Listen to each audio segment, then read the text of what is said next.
DK Metcalf is still underrated. Now, you might think that's a crazy statement, but at the end of the day, as I talked about it in a previous video, NFL top 100, guess who did not make the NFL top 100? And there was like 10 receivers in there. It was DK Metcalf. Now, granted, he was at 101. He was one spot out of the top 100. But it got me thinking and doing some research on stats, numbers, all these different things, Seahawks and NFL-wise. And is he still underrated? And the answer is simply yes. I think going into last year, there was some fair idea that maybe DK Metcalf was as good as he was because of Russell Wilson. Well, we saw that maybe Russell Wilson, his last 2 or 3 years, was not the same quarterback, and he was as good as he was due to guys like DK Metcalf and Tyler Lockett. Because last year, Geno Smith and DK Metcalf produced another great season. Last year, 90 catches, 1,048 yards, 6 touchdowns. Over half of his catches, half of them, 47 of them out of the 90, were for first downs. So he had another phenomenal year with Geno Smith. And it just got me thinking that this guy actually might be an underrated receiver. And now I'm going to compare him to some Seahawks, situations and some things outside of the Seahawks. As the season kicks up, I'm going to do some of these player profiles until we get to the start of the season, and there'll be a lot of in-week, post-week, pre-week stuff about the games, but I hope you guys enjoy this, and like and subscribe if you enjoy this. Check out my links in the bio. I got a Seattle podcast in there, and I have an NBA page if you're a fan of hoops, so check that out as well. As great as DK Metcalf has been for the Seahawks, he can be underrated at times. Not only does he hold the single season record for yards in the team's history, which was 1,291 yards. That is the all-time record for a single season, the passing guy like Steve Largent, okay? So that alone shows that he's slightly underrated.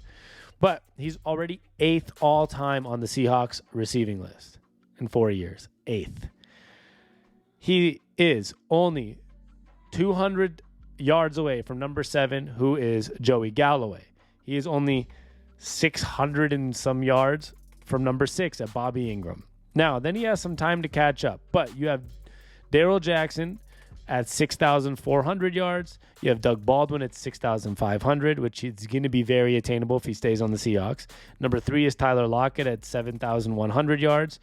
And Tyler Lockett will be up at number 2 after this season, because at number 2 is Brian Blades at 7,600 yards. So Tyler Lockett needs, 521 yards, which he'll get.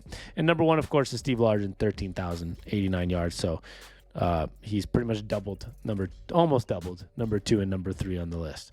But DK Metcalf is 2 seasons, 2.5. If he's still on the Seahawks, you never know these days in football. But if he's on the Seahawks for the next 3 years, he will potentially could even pass somebody like Doug Baldwin and get to the number 3 spot. Now, he's not going to pass Tyler Lockett as long as Tyler Lockett's playing, but we're going to be looking at a scenario in a few years where if DK Metcalf is on this team for the next 4 or 5 years, he will be creeping up to number 3 Tyler Lockett.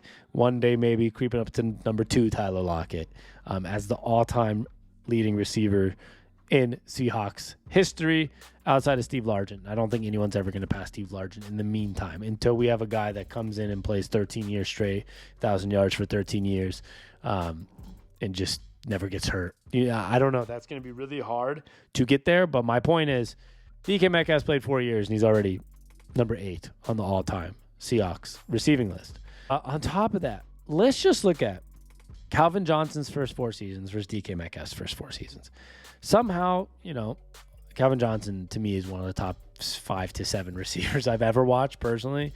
I didn't, I'm 29, 30 years old, so I didn't get to watch every great receiver. But I'm saying in my lifetime, Calvin Johnson, first 4 seasons, 270 catches. DK Metcalf in 4 seasons, 306 catches. 4,191 yards for Calvin Johnson, 4,218 yards for DK Metcalf.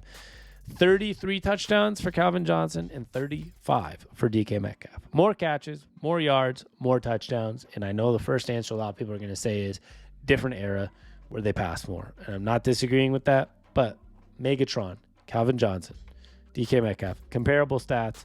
DK Metcalf, slightly better stats in a lot of spots in his first 4 seasons. Yet somehow DK Metcalf does not get put on NFL top 100 lists. It's like, no offense to Odell Beckham Jr., who didn't play last year because he's coming off his like 4th ACL tear, was 90th on the list. There's no single reason you should have Odell Beckham ahead of DK Metcalf right now. Now, if Odell played last year, like the year he played on the Rams, it's been a year and a half since I've seen the guy suit up. And you're going to put him at 90 and put DK Metcalf. It's a popularity contest, apparently. Metcalf's not even on the top 100. That's crazy if you consider actually how good this guy has been. Compare him to other guys in his draft class. First in games played, first in targets, first in receptions, second in receiving yards, and he's tied for first in receiving touchdowns out of anybody in his draft. And as North Fresh Kane says, I still can't believe the Seahawks got him at the end of the second round. There's a lot about DK Metcalf that you can consider underrated, and I just think he deserves some more respect, and I think this is just a problem that Seahawks receivers have been getting over the years. Over the last like 10 years, let's say, since the Super Bowl, you had guys like Jermaine Kearse, extremely underrated. Now, didn't always put up the biggest numbers, but made almost every big play possible you could think of for the Seattle Seahawks. Doug Baldwin was always one of the most underrated, achieved some of the best things that anybody could achieve as a receiver. Played in the biggest games, always was good. His stats were always good. He ended up 4th on the Seahawks all-time yards list, and somehow was underrated. Even Golden Tate in certain times when he was with the Seahawks came across as underrated. And then you have a guy like Tyler Lockett. Tyler Lockett's been a top 10 or 15 receiver in my eyes every single year for the last like 5-6 years. He can't even make a top 100 list for the NFL. Can't even make a lot of people's top 10 or 15 lists in the NFL, no matter how consistent, how good, and how much he just shows up and plays good football. Never gets the recognition he deserves. And DK Metcalf's starting to fall in that topic. So maybe that'll change next year. I hope it does, because we need to put some more respect on DK Metcalf's name, because the guy's balling.